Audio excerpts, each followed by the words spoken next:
Hello, citizens of Earth, and welcome to the very first episode of That Gaming Thing. We're going to kick off the series by talking about the biggest event in the PC industry in the last several years, and that's the launch of AMD's Ryzen products.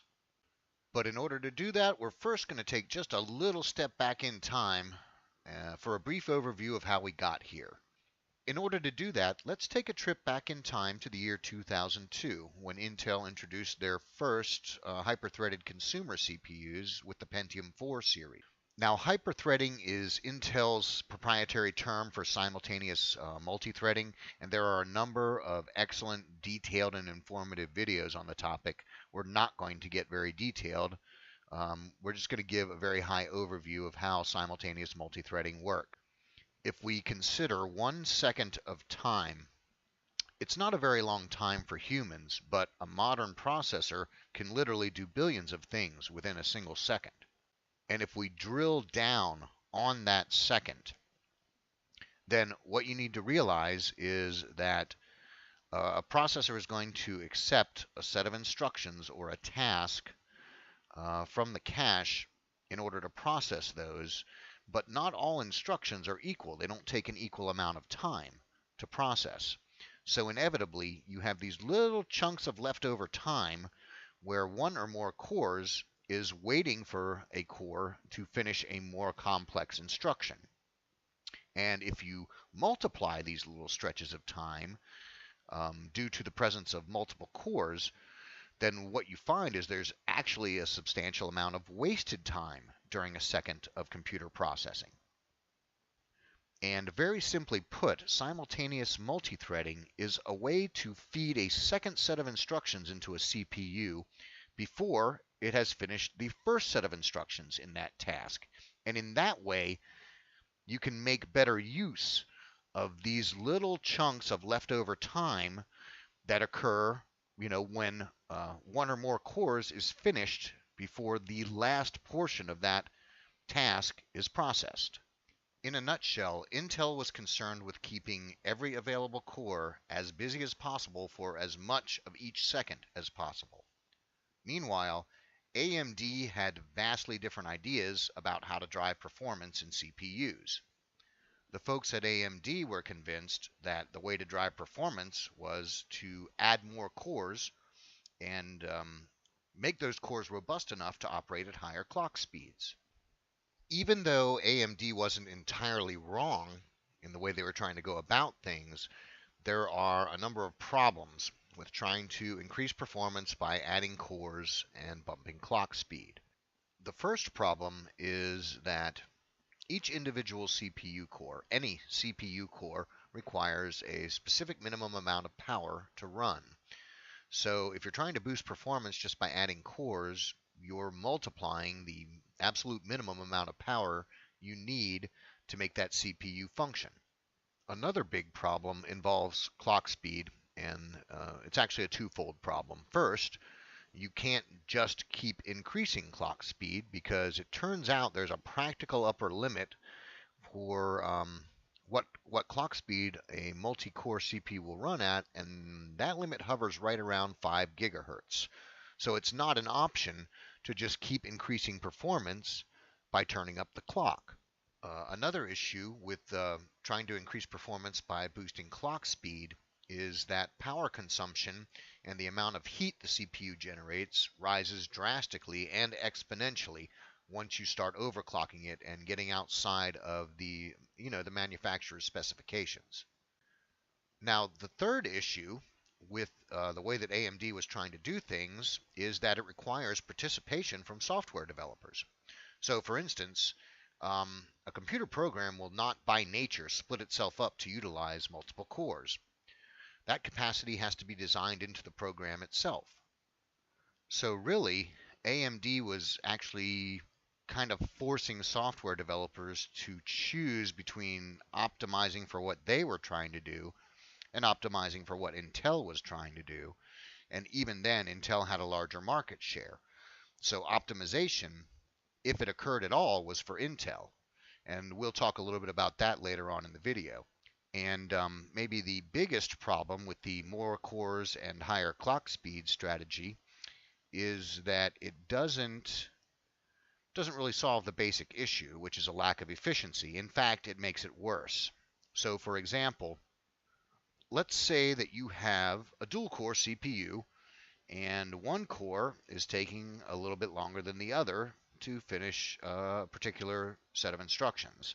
So you have one core sitting around doing nothing. But in an 8-core CPU, for instance, if you don't have simultaneous multi-threading, then until that one core gets done, you have the potential to have 7 cores sitting around doing nothing. So again, from the perspective of performance, not only does adding more cores in and of itself not help, it can actually make the problem worse. So let's flash forward to 2012 when AMD released a product line known as FX on an architecture that was codenamed Bulldozer. Just as an aside, I think that Bulldozer has to be considered for the most ironically named product in history, since it was Bulldozer that pretty much buried AMD for the last 5 years. In any event, it was late 2011 when AMD released the first of their FX chips. Now, at this point, Intel's core architecture was 4 or 5 years old, and it quickly became apparent to anyone who was paying attention that AMD's new architecture was no match for Intel's new architecture. In single-threaded performance, overall performance, power efficiency, temperatures, pretty much every metric that you could throw into the mix, Intel was just vastly better than AMD. Although it can be argued that FX chips overclocked better than Intel, it still didn't help them really close the performance gap. Even though the architecture was inferior to Intel's, AMD did everything they could to improve it. There were 3 basic iterations. The first, of course, was Bulldozer, then came Piledriver, and finally Excavator. And Excavator was about 20% faster than Bulldozer. So AMD did make improvements, but of course Intel was also improving their architecture at the same time, and as a result, they just kept getting farther and farther ahead. Now, because Intel's architecture was superior and drastically superior, they were pretty much able to name their own prices. And because AMD couldn't compete on performance or power efficiency, they did the only thing they could do, which was compete on price. I read an article I think it was probably in about 2015, that said that at that time, Intel was making 30% off every CPU they sold, while AMD was only making about 5% off every CPU they sold. AMD was actually hurting pretty badly, to the extent that they resorted to what I would consider more of like an Intel type of tactic. In that the FX chips released on socket AM3 Plus, and when they started rolling out the new APUs and the new Athlons, those came out on a new socket, FM1, and then the following year there was FM2, and then the year after that there was FM3, and this was pretty much out of character for AMD. Socket AM3 Plus is the single most flexible PC platform ever offered in terms of the number of CPUs that you can socket in it. And even though Intel clearly had the superior CPUs, the downside of that was that they were switching up chipsets every single year. I think I'm wrong, pardon me. Let me correct myself. There was compatibility between the second generation, which would be Sandy Bridge, and the third generation, which is Ivy Bridge on socket LGA 1155. In my opinion, I think really, in all honesty, the reason why AMD did that was to squeeze just a little bit more cash out of the few people that were still buying their products. Straight up. I think they were really hurting that bad for money that, they worked out an analysis where, the extra R&D to develop 2 extra sockets was going to pay off in sales. And that is a 50,000-foot view of how things have been over the past 5 or 6 years. So in 2015, Lisa Su, the CEO of AMD, teased about a new architecture. And of course, in 2016, AMD's marketers got the hype train rolling. And just as an aside, the hype train doesn't really get rolling until all kinds of people start jumping on board. On YouTube, I thought all the creators that I watched prior to the launch. I thought they did a fabulous job of remaining unbiased about avoiding hyping the upcoming products. But in the comment threads and really, on Facebook and Twitter, people were just jumping to all kinds of wild conclusions based on really simple statements from AMD. And since we're talking about hype, let's talk about what AMD did and didn't promise during the lead up to the launch. We heard about big IPC gains, substantial power efficiency improvements.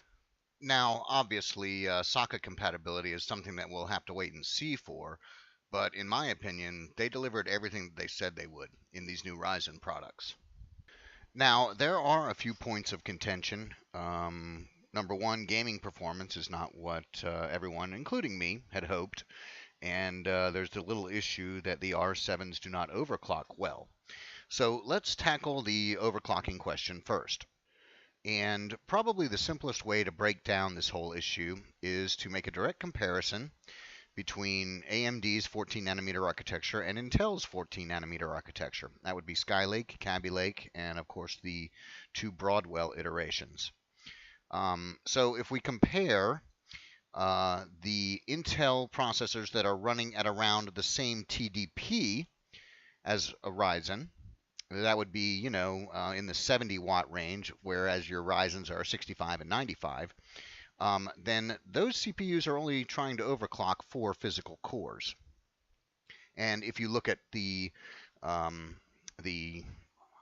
core count Intel CPUs, the Broadwell stuff, then those are running at a much higher TDP than Ryzen.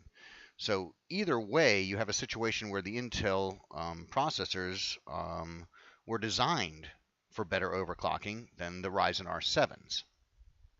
In other words, what I'm saying is that with respect to the Intel Skylake and Kaby Lake chips, you are trying to overclock fewer physical cores while running around the same TDP as R7.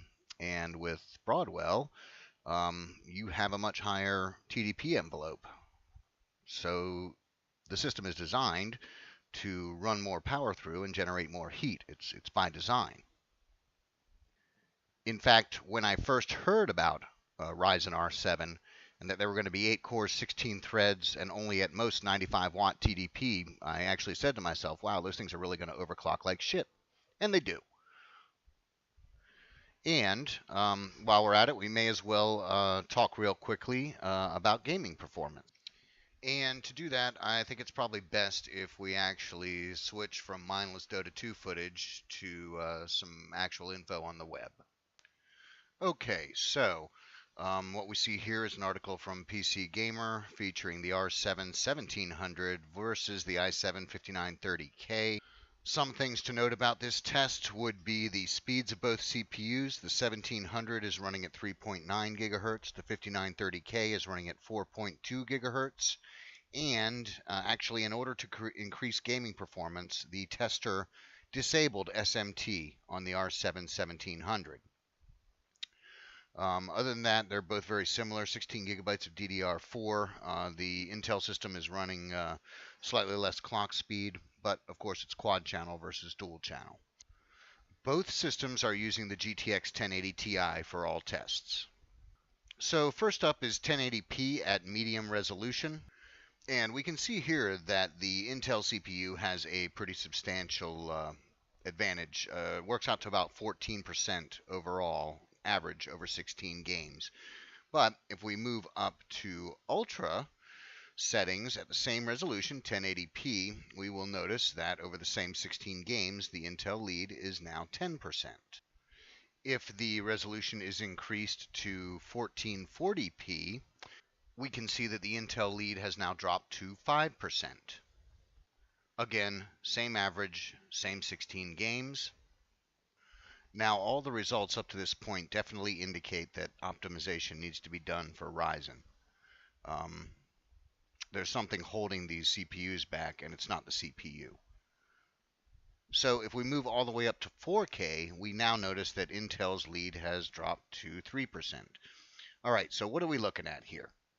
Well, you may be tempted to think that Ryzen is just getting better and better as details and resolutions go up, but what's actually happening is as those metrics increase, the balance of stress is shifted from the CPU to the GPU. Both the test systems are running the same GPU, and that's why you see such a close performance at 4K, for instance. Now, there are all sorts of ways that you can say that this test isn't a fair comparison, and you'd be right, it's not straight up apples to apples. But here's what's relevant to me. And everybody who's listening can certainly take this for what it is, just one man's opinion. But what I see is a $330 CPU running 8 threads, because remember, SMT is disabled in these tests. So you have a $330 CPU running 8 threads at 3.9 gigahertz versus a $620 CPU running 12 threads at 4.2 gigahertz.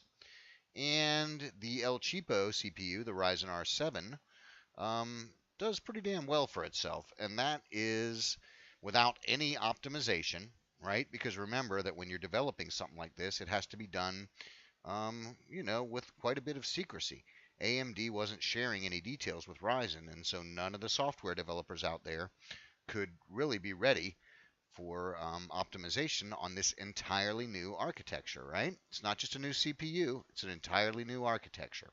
So, because AMD really played all of the details, especially the low-level functions of their architecture close to the chest, nobody really knew what to expect, and you will see a little bit of a growth curve, a learning curve, I guess I should call it, as software developers learn how best to address this new architecture. So, after all this, and there's certainly a lot more that could be said about R7, and one of the things maybe that we should address is the fact that, gamers are a very vocal part of the PC community. In fact, I think we're really the only vocal part of the PC community, and we are a large and important part of the PC community. But the thing is, AMD cannot just sell gaming CPUs to PC gamers. They have to expand all of their market share, and I think R7 is a hugely effective attempt to do that. For the kind of people who are going to use this in a professional capacity, okay? So let's consider a year ago, if a company had 100 CPUs that had to be 8 cores and 16 threads, they're looking at spending $100,000 just on the CPUs, right? A little bit more than that, really, because Intel stuff is a little over $1,000. Now, this year that Ryzen has launched, yeah, they'll be giving up a little bit of performance, but they can also build those same systems, at least CPU-wise, for about $68,000 less than last year. And that's meaningful for any business. Anybody who's running on any kind of a scale where they have hundreds of PCs to deploy, this is huge. And yeah, if you are strictly building a PC for gaming, R7 is not the best answer. But first of all, I can't think of anybody who only, at this point in time, I can't think of anybody who only games without streaming, without chatting with anybody, without doing anything extra other than gaming. I just really don't think that happens very much. And we have the launch of Ryzen R5 to look forward to. And in fact, let's take just a quick second to check out what we know about R5, since it's coming right around the corner. All right, so what's the deal with Ryzen R5? Well, they're right around the corner, and they're going to be split into two offerings. You're going to have 4-core 8 threads and 6-core 12 thread CPUs. They're designated the 1400 and the 1500X, which are your quad-core 8 threads, and your 1600 and 1600X, which are your 6-core 12 thread units.